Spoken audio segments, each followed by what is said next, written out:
Et du coup, si J'ai un PDF là, assez intéressant. Alors vas-y, En je attendant te que tu laisse. trouves, alors attends. On va supprimer. Il y a une vidéo sur YouTube, je crois. Je ne sais pas si c'est pas la restauration, c'est la fresque. Zut, j'ai pas le bouton de. Voilà. Je trouve que des articles, j'arrive pas à trouver. Pourtant, il y avait des. Je suis pas très douée pour rechercher, je suis désolée. Hein.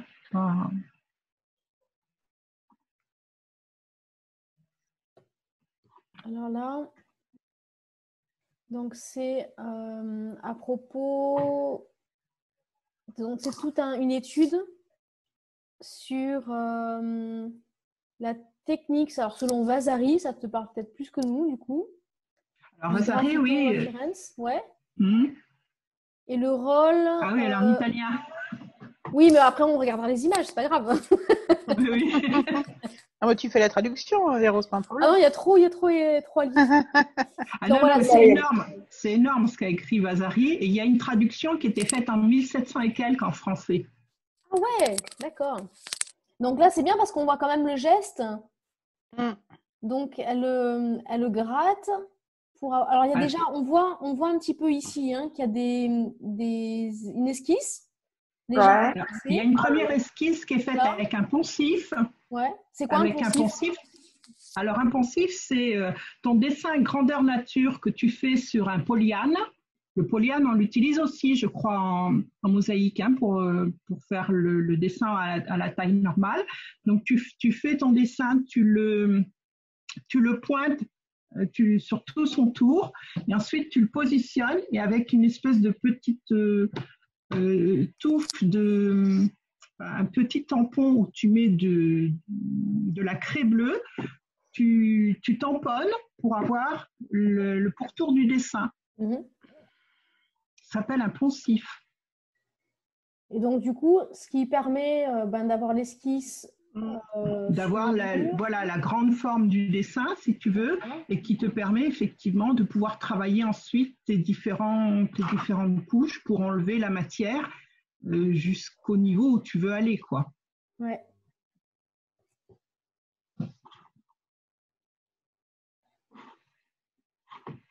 Donc ici, on a les outils. Et là, alors c'est la riche décoration polychrome de la façade de la cour de la Villa Médicis, la Patraia, 16e siècle. Donc, c'est dommage que les photos ne soient pas de meilleure qualité. Hop là, j'ai trouvé. J'essaierai de vous préparer une petite présentation pour effectivement, parce qu'il y a 3 couches et l'enduit a une densité différente. On commence avec une granulométrie différente aussi. J'essaierai de vous préparer un petit dossier pour vous montrer un petit peu comment ça se fait. Ouais, ça serait super gentil, ouais. Et on travaille par ce qu'on appelle des giornata, c'est-à-dire des journées. En général, on ne peut pas faire plus d'1 mètre carré par jour. D'accord. Là, je ne sais pas ce qui s'est passé, mais j'ai une fenêtre de spam ouverte. C'est une fenêtre livraison gratuite. Ouais, tu vas être sur un site payant. Il va y avoir une pub. Il y a une pub qui s'est invitée. Mais du coup, ça m'a fait perdre mon PDF. Bon, tant pis. Là, c'est un autre site aussi qui montrait à Florence, donc les graffitis de la Renaissance. Et c'est extrêmement c'est extrêmement complexe comme graphisme qu'il faisait avec. Bah, il y a des dessins qui sont quand même vraiment très compliqués. Hein. J'en ai vu à Rome aussi. Ouais. Il y a des choses qui sont très très belles, qui sont réalisées, qui sont très très belles. Et est-ce qu'il y a des exemples de mélange de cette technique avec la mosaïque? Est-ce que tu as déjà vu ça? Non, j'en ai pas vu. Hein. Non? J'en ai pas vu. Là, je suis sur un sur un site de Marjolaine Camus. Elle fait ça donc enduit chaud, terre et sable, tas des lacs et stucs, graffito, fresque et faux marbre. Alors, je sais pas comment faire, faut m'expliquer. Eh ben pareil, tu fais en dessous en dessous, tu En bas de ton écran. Alors, partager l'écran, tu cliques dessus. oui, mais en bas de mon écran sur notre Zoom, sur Zoom. Oui, sur Zoom. Ouais. Oui. Zoom. Ok. Alors, il faut que je revienne sur Zoom. Et Voilà, sinon, parfait. si, enfin là, excuse-moi, je voulais juste dire un truc. Enfin, ça, c'est pas au programme, mais il y a des années où, en fait, moi, j'ai fait le stage avec Jérôme Dulon, qui propose justement d'appréhender cette technique. Donc c'est bon, c'est une semaine, hein, comme tous les stages apparaissent, et donc on voit toutes ces choses-là, et c'est franchement intéressant. Alors c'est assez technique, effectivement, et on fait peu de mosaïque, même si sur le dernier jour, on a inséré de la mosaïque dans ce qu'on avait préparé. Mais voilà, si jamais le stage est reconduit, si on a que ça intéresse, je trouve que franchement, c'est bien, quoi, c'est intéressant. D'accord. Alors, j'ai trouvé effectivement une vidéo. Alors, je vais essayer. Est-ce que je peux le partager là maintenant? Oui, vas-y. Oui, vas-y, parce que moi, je ne sais pas faire. On te montrera tout à l'heure. T'inquiète pas, Isabelle.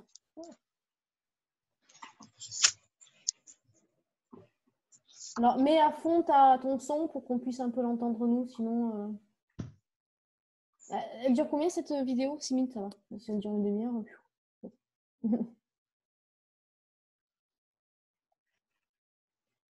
J'entends pas le son, vous l'entendez, vous?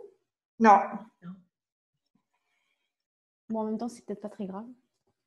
C'est une amélioration. Et donc, elle s'appelle Villa Rose parce que tout étant... Parce que c'était le prénom de la femme de l'architecte. Ah bon, d'accord. Voilà, c'est trompeur.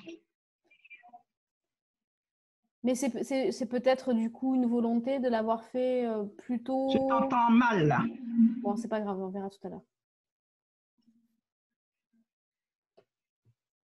Bon, la madame, là, c'est bien, mais...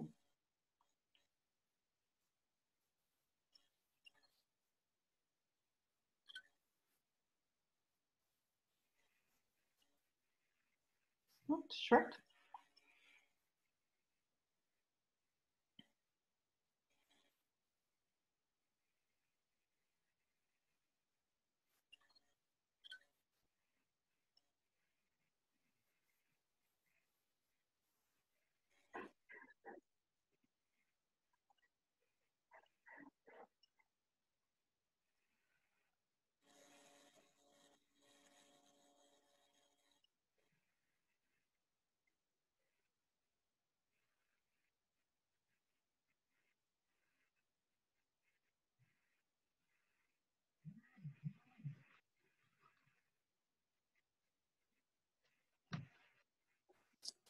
Peut-être que tu peux avancer un peu la vidéo là. Pour voir si on... Ouais. Super.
Apparemment, elle parle quasiment jusqu'à la fin là maintenant.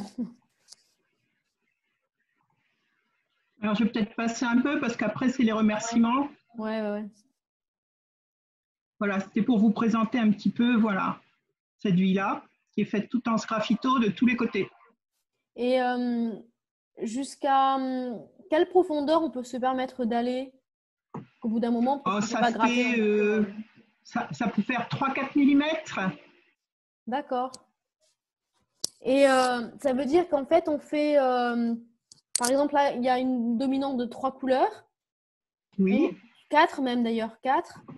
Ça veut dire qu'on va faire 4 enduits grosso modo, par exemple, d'un millimètre de couleurs différentes, c'est ça? Oui, c'est ça, oui. Voilà. Tu superposes, tes enduits font l'épaisseur de ce que tu veux effectivement enlever après. Hein. Ouais. Donc le dernier, il fait à peu près. Et alors, tu as deux choses. Tu as aussi la granulométrie, c'est-à-dire que le dernier, il est très fin.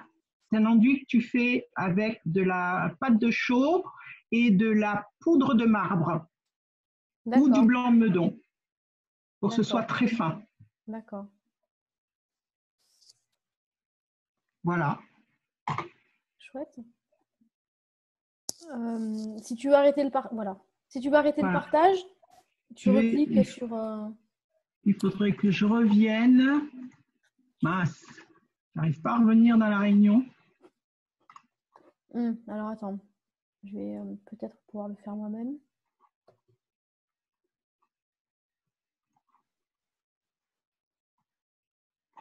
Alors, attends.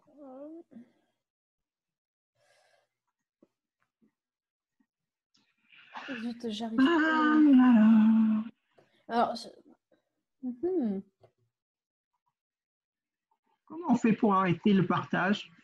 Alors, attends, je vais faire une astuce. Je vais partager moi l'écran et arrêter le partage. Ça y est, je l'ai arrêté. Ah, tu l'as arrêté? Non, c'est moi qui l'ai arrêté. Normalement, je l'ai arrêté. C'est moi qui l'ai arrêté et en le faisant passer sur le mien, et là, je l'ai arrêté du mien. Ok.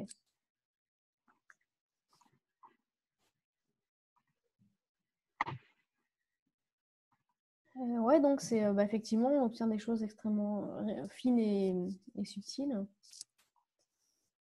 Et j'imagine que du coup, voilà, moi, pour le moment, je l'ai juste appris et j'ai travaillé avec eux sur 2 autres sgraffitos encore, mais j'ai juste appris. Hein. Pour le moment, je suis pas.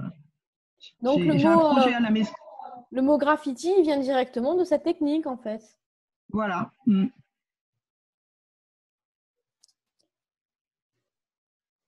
Il y a quelque chose qui fait de la musique encore.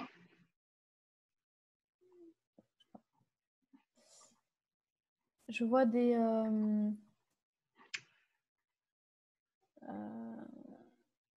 images où il y a énormément de couleurs, mais je ne sais pas si ça en est. Attends, je regarde. Voilà.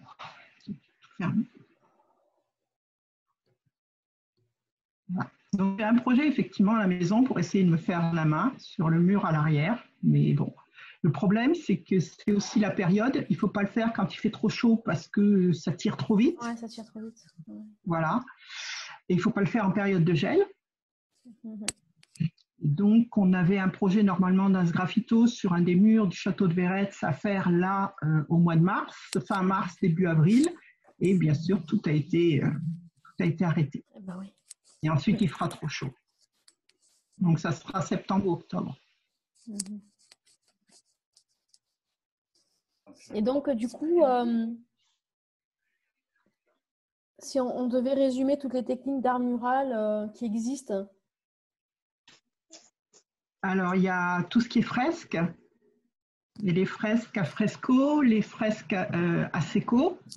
C'est-à-dire des fresques qui sont faites dans l'enduit frais encore, et les fresques donc qui sont peintes après sur l'enduit sec.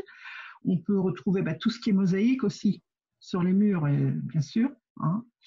Et puis ce style de sculpture sur le mur, donc le sgraffito. Et puis après, il y a tous les tas de lacs. Ça, je ne connais pas du tout par contre. D'accord. Hein. Donc là, on a fait le tour de tout ce qui existe avec ces 4 catégories. Avec les enduits chauds, oui. Enfin, les trois, on va dire, 3 catégories. D'accord. Mm. D'accord. Et alors, en même temps, ça me fait plaisir aussi, tu vois, que tu évoques ça, parce que j'entends souvent des mosaïstes qui, parce qu'ils vont mettre une mosaïque au mur, vont dire ma fresque. Et moi, je dis non. Non, c'est pas une fresque. Et alors, il y a une grosse différence entre fresque et peinture murale. Ah ouais? Une peinture murale, c'est pas une fresque. Une fresque, c'est réellement sur un enduit chaud et un enduit frais. Tout à fait. Voilà. Ouais. Après, c'est une peinture murale. Ouais. Et donc, dans les peintures murales, notamment de la période Art déco, c'était des peintures murales qui étaient faites avec une peinture, je ne me souviens plus du nom, qui a été inventée dans les années 1890 par les Allemands, mais je ne sais plus son nom. C'était pas...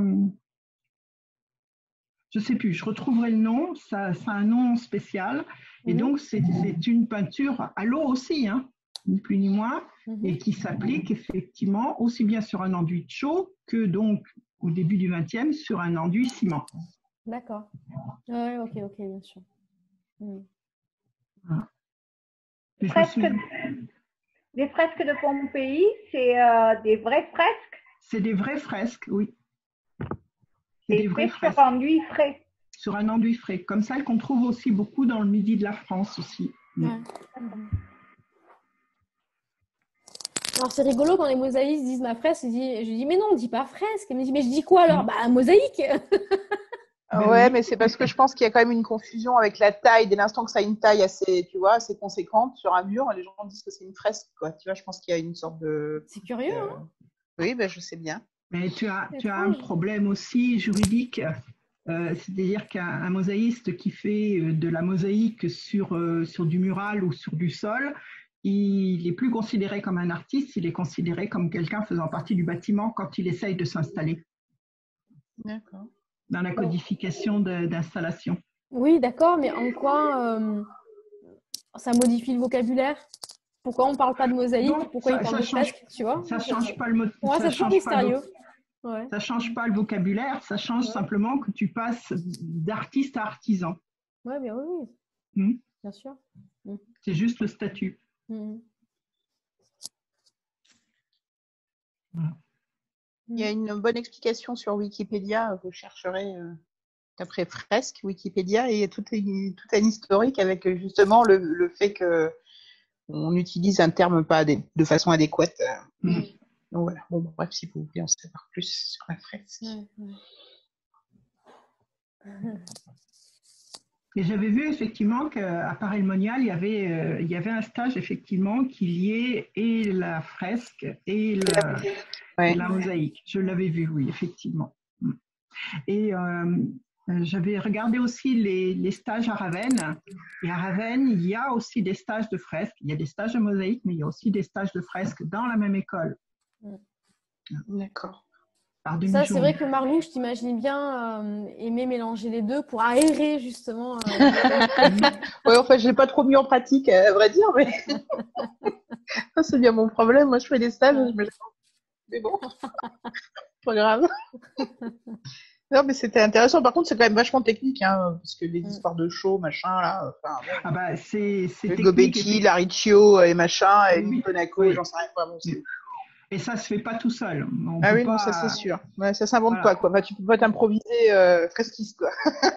C'est pas dans ce sens-là, je le disais, c'est-à-dire que tu fais pas ça. Enfin, on est à 2 ou 3 en général sur l'échafaudage, on peut pas. Voilà. Oui, mais comme tu peux l'adapter à la mosaïque et le faire sur des formats moins grands. Sur des formats moins grands. Voilà, oui. mais bon, du coup. Mais personnellement, j'aime bien le grand format. Ah bah oui, tant bien. Voilà. Quand on est à 4 ou 8 mètres de hauteur sur l'échafaudage, je suis très bien, moi, j'adore. Ah d'accord, t'as pas le vertige, donc. Non, pas du tout. C'est vrai que là, c'est à un moment donné, la différence qui s'est opérée entre la fresque et la mosaïque, c'est qu'à un moment donné, la mosaïque est devenue de plus en plus en méthode indirecte, de tout faire en atelier pour reporter ensuite sur le mur, alors que vous, en fresque, je crois que c'est impossible. C'est impossible. De trouver une méthode indirecte. C'est impossible. impossible. C'est impossible, c'est du direct. Ouais. Ça peut pas être mais autrement.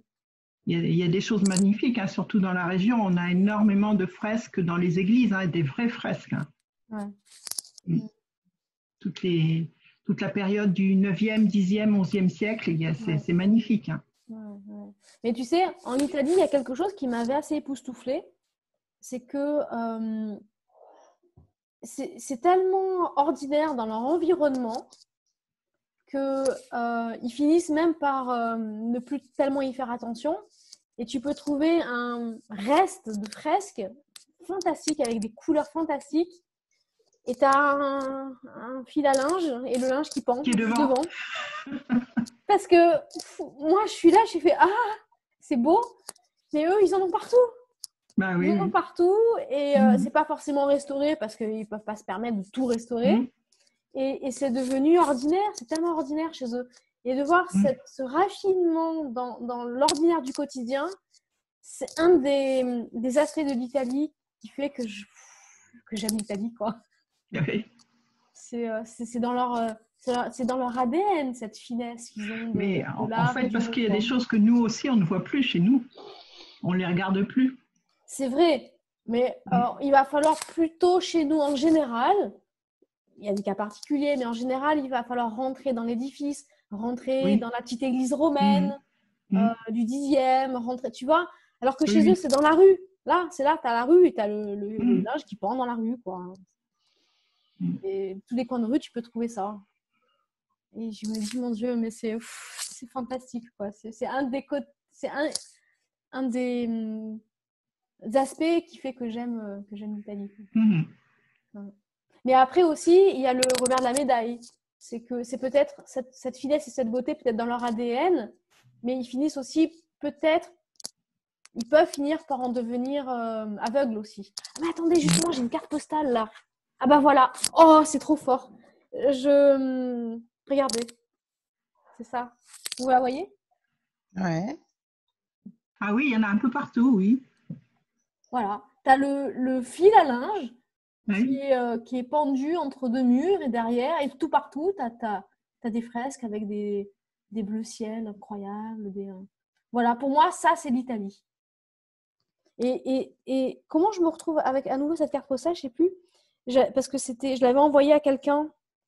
Alors pourquoi je l'ai maintenant? Tu l'avais acheté en double à l'époque. Tu t'en as envoyé une et qu'il t'en reste une. Et j'avais écrit: voici une bonne représentation de ma perception de la culture italienne. Un contraste saisissant entre finesse et trivialité, tenu harmonieusement par les liens de la simplicité. Oh là là, j'avais fait la poète. Oh, dis donc. Waouh. Et je suis, je suis émerveillée de ça, quoi. C'est incroyable. Voilà.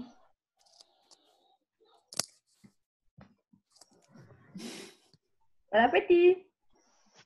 J'ai acheté des trucs que j'achète jamais. Vous savez, les chips de crevettes, là. Ah, Chinois. Les chips chinoises. Ah, j'aime ça, moi aussi.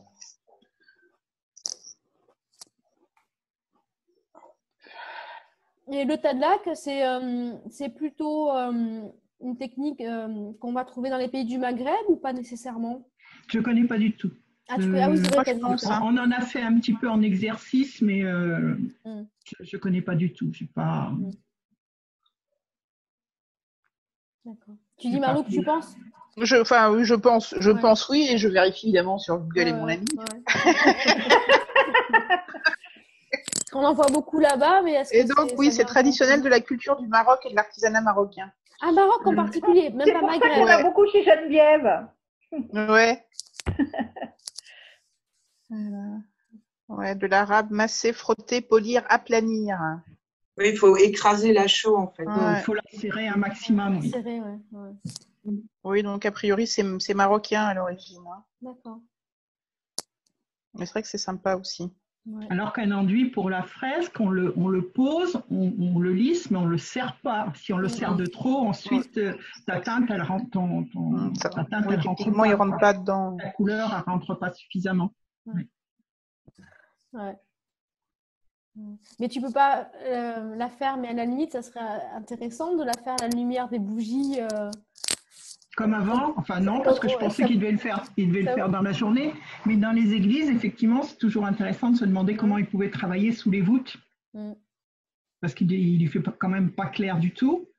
Et que quand on regarde de très près, nous, avec nos lampes, qui sont aujourd'hui des lampes qui éclairent beaucoup, hein, avec les nouvelles, avec les lampes très fortes qu'on a aujourd'hui, tu aperçois que les couleurs sont magnifiques, les traits sont quand même bien définis.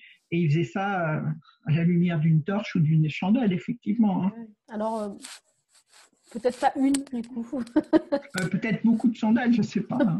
C'est vrai que... Des lustres entiers, de 50 bougies par lustre. Je ne sais pas.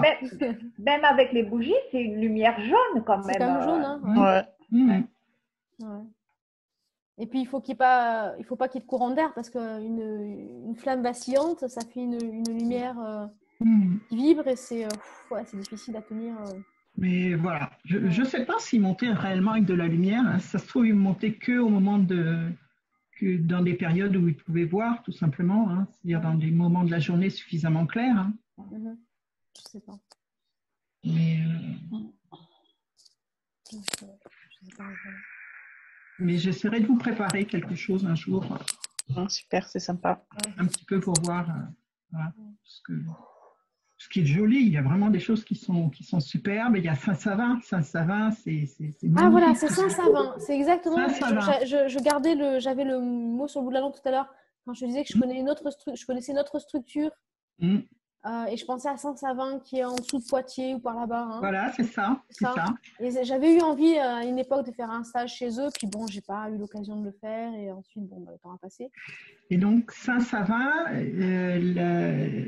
l'historienne Carolina Sarad qui a relevé, elle a mis au point des nouvelles techniques de relevé pour pouvoir retrouver en fait l'évolution, parce que aujourd'hui on ne touche plus dans la restauration, notamment avec tout ce qui est les obligations ICOMOS, on peut restaurer. On n'a pas le droit de reconstituer, on a juste le droit de redonner l'impression, mais on n'a pas le droit de refaire le dessin tel qu'on peut. Et elle arrive avec ces nouvelles approches de relevé. Ils avaient fait une conférence à l'université à Poitiers avec sa méthode de relevé. Elle arrive à retrouver qu'est-ce qui a été repeint, quels ont été les repeints, comment le dessin a éventuellement été modifié et ainsi de suite. Elle arrive à retrouver les époques de repeinte. Ouais, c'est génial. C'est intéressant son travail. Et du coup, elle emploie une technologie particulière pour ça ? Avec des polyanes, effectivement, et elle fait des dessins, et ensuite, avec l'ordinateur et un logiciel, elle essaye de retrouver la logique des traits.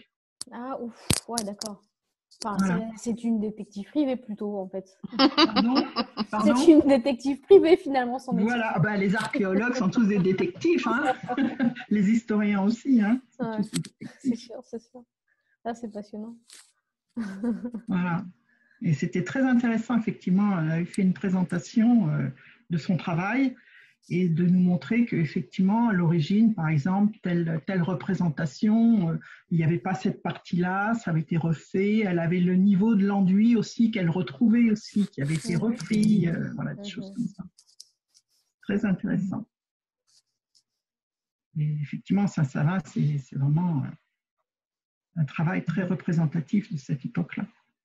Oui, donc ils continuent à faire des stages alors, eux, encore ? Pardon ? Est-ce qu'ils continuent à proposer des stages ? Non, c'est fini, ils ont arrêté. Ils ont arrêté. C'était le dernier. D'accord. Alors, je pense qu'ils vont essayer de refaire des modules, mais pas un grand stage de 500. Enfin, moi, j'avais pris celui de 540 heures. Il y en avait un sur 640 aussi. Ah, c'est ça que tu l'as fait, le stage ? Oui, je l'ai fait chez d'accord, voilà. Parce que tout à l'heure, tu as employé un autre... non, c'est pas à Poitiers que je suis allée. On a travaillé, on a été la voir, on a travaillé avec elle, effectivement, par rapport à des particularités, comme on a travaillé aussi avec la Drac de l'Indre-et-Loire par rapport à une autre fresque du 9e siècle. Mais non, c'est avec le Muro dell'Art que j'ai fait le stage. Ce module-là, ils ne le feront plus du tout, mais ils vont refaire certainement des modules très spécifiques. Voilà, par rapport à... C'est-à-dire que là, moi, j'avais par exemple des cours sur l'héraldique et tout ça, ils ne vont pas refaire tout ça, quoi. Et pourquoi? Parce qu'il n'y a pas assez de demandes ou parce que... Il n'y a pas assez de demandes, voilà, c'est pas facile à faire. Il faut aussi qu'ils arrivent à travailler, à trouver des chantiers. Le principe de la formation, c'est une formation sur chantier. Et donc, il faut trouver les chantiers adaptés, quoi. Et est-ce qu'il n'y a pas un risque du coup de perte de savoir-faire à terme? C'est possible, oui. Oui, s'il n'y a plus de formation. Donc, en fait, il faudrait peut-être à ce moment-là plutôt chercher à maintenir ce savoir-faire dans la création contemporaine plutôt que dans la restauration. Oui. Parce que sinon, au bout d'un moment, ça va s'éteindre comme... Mais par exemple, quand on parle de la fresque à fresco, c'est vrai que ça s'est perdu à partir de la Renaissance et qu'il n'y en avait plus du tout de fait. Et qu'en fait, on retrouve par exemple un fresquiste à l'époque Art déco, qui était Émile Beaune, qui a retrouvé, qui a recherché, effectivement, il a réécrit un petit livret, qui a recherché les gestes et les outils pour essayer de refaire de la fresque à fresco, ce qui ne se faisait plus depuis déjà l'époque de la Renaissance, apparemment. Ouais. Mais aujourd'hui, il y a un atelier orthodoxe qui continue d'en faire. Oui, ben, il y en a, ça reprend bien maintenant, surtout que la chaux est aujourd'hui une matière qui retrouve ses lettres de noblesse. Ouais. Hein. Ouais. Et tant mieux. Oui, tout à fait. Hein. Ouais, c'est sûr. Mais d'ailleurs, les chaux qui étaient la matière première, qui était vraiment issue des fours à chaux des Romains, il paraît qu'on n'est plus capable de refaire la même qualité de chaux que l'époque. Qu'est-ce que tu en sais de ça? Alors, moi, quand j'ai fait le stage, on m'a bien dit qu'il y avait effectivement différentes qualités et qu'aujourd'hui, celle qui se rapprochait le plus, on est une qui est faite en Italie aussi, effectivement, je ne me souviens plus du nom, en Espagne, mais surtout pas en Grèce, parce qu'en Grèce, elle est beaucoup moins fine, beaucoup moins broyée et surtout beaucoup moins vieillie. Et on a trouvé l'autre fois un producteur en France, parce qu'en France, il n'y en a plus non plus. Il ne reste plus qu'un seul producteur. Je dois avoir sa carte quelque part. Et il faudrait qu'on aille voir. Ça s'appelle Calcichaux. C'est à Ébreuil, dans le 03, département 03. Et lui, a priori, il essaye de refaire effectivement la pâte de chaux comme ça se faisait dans le temps. Wow. Cassis, c'est avec un K ou un C? Un C. C-A-L-C-I. Calcichaux, à Ébreuil. Et donc, il faudrait qu'on passe voir ça. Ébreuil. Ébreuil, E-B-R-E-U-I-L. Ah, j'ai Calcichaux. Oui, Calci, oui. Calci, oui, Calci, ok. Oui, Calcichaux. Il a d'ailleurs un site, calci-chaud.com. C'est rassurant. Par contre, il livre pas. Enfin, d'après ce que j'ai vu, il livre pas. Donc, faut voir éventuellement pour aller en chercher ou quoi. On fera un achat de groupe. Ouais, bah c'est ça. Bien sûr. Ah, puis on fait tout livrer chez toi, hein, de toute façon, ça on est bien d'accord. Et par rapport à la chaux, il y a aussi une chose que j'ai découvert pendant ce stage. C'est-à-dire que moi, la chaux, je connaissais un petit peu, mais le sac de chaux. Et en fait, dans le sac de chaux, il y a des additifs modernes. Ouais. Ils sont des cols, des machins et des choses comme ça. Et moi, j'ai appris à travailler la pâte de chaux. Et c'est d'une douceur, c'est complètement différent. Complètement différent. Ouais. Et, c'est de la chaux éteinte c'est de la chaux éteinte, oui, effectivement, mais elle est en pâte. Ça se présente dans des bidons et il y a de l'eau de chaux qui reste dessus, quoi. Okay. C'est celle qu'on prend pour faire la mosaïque de Ravel. Pour faire les badigeons. Et pour faire la mosaïque de Ravel. Oui, aussi. Avec la technique de Ravel. Et sinon, moi, je vous suggère d'aller voir, c'est une copine de Sébastien Mériot, c'est Anaïs Land. Et donc, elle est mosaïste et fresquiste. Et donc, son site, je vais vous le marquer dans le truc, parce qu'elle fait vraiment des très jolies choses. Tu parlais justement de faire ça dans le contemporain pour que ça se perde pas. Et elle fait des choses absolument sublimes. Je vais vous mettre le atelierland.com. Là, Marie-Thérèse. Land. L-A-N-D. Comme les Landes dans le 40. Tu peux ouvrir une fenêtre conversée où il y a un chat là. Oui, sur le côté, oui. Voilà. Non, attends, parce que du coup. Et calcishow.com, du coup, c'est le site du gars. C'est le site du gars, oui. Voilà. Oui. Atelierland.com.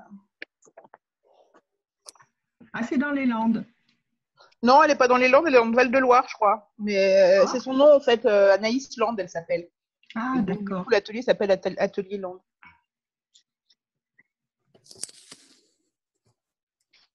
Ok, ben, j'irai voir. Par contre, c'est très, très contemporain. Enfin, moi, j'adore son travail. Mais... Et voilà, justement, on pourra passer peut-être une soirée aussi à regarder ça. Et je me demande même si elle n'a pas exposé à Sbrook, d'ailleurs, cette année-là. Et elle ne voudrait pas venir un soir à papoter? Ah, mais moi, je ne la connais pas personnellement. Il faudrait éventuellement demander à Sébastien. Bah, mais je peux la contacter, mais oui. Ouais, on peut la contacter, hein, c'est pas grave. Comme ça, on se connaîtra. Oui, c'est sûr. Donc, voilà. Des belles photos. Ok. Ouais, ça serait chouette. Super. D'accord. Bon, un sujet inattendu et fort intéressant. Ouais, super, c'était sympa, Anne, merci. Ouais. Moi, j'essaierai de vous préparer quelque chose pour... quand tu as le temps. Quand j'ai le temps, voilà. Si possible avant le 11 mai. Sinon, avec tes 3 heures par nuit, tu vas en trouver un peu de temps. Et plus d'excuses. Non, mais il faut aussi que, parce que ce travail-là, c'est du travail que j'ai fait en stage, et le stage, quelque part, il y a des choses, il faut que je demande quand même l'autorisation de pouvoir le publier, enfin vous le montrer, quoi. Ah oui. On a fait, juste pour nous montrer? Tu vas pas le voir, tu ne nous le vends pas quand même, c'est pas. Je vous le vends pas, mais bon, c'est du travail qu'on a fait en commun, c'est quand même normal que je leur en parle. Oui, d'accord. Voilà, juste par courtoisie déjà. Ouais. Ok, bah super. Voilà. Bon, bah, c'était sympa, une fois de plus. Merci beaucoup tout le monde. C'est au moins la 40e, je sais pas combien, la 40e séance. Bah ouais, 40e. Ouais, déjà. Bah ouais, on attaque la 7e, ouais, c'est ça, la 7e semaine de confinement. Hein, je crois. Et on a commencé ces papotages quelques jours après le début du confinement, donc. Ouais, on ne doit pas être loin de ça. Hein. Ouais, on n'est pas loin. Hein. Ouais, et à chaque fois, c'est super. Ouais, c'est toujours des belles découvertes. C'est le génie de l'esprit humain, sans limite. Voilà. Ouais, c'est ça, c'est ça. Ouais. Bon, bon appétit. Bonne soirée, bon appétit. Bonne soirée. Et à demain. À demain. À demain. Salut. Salut. Salut.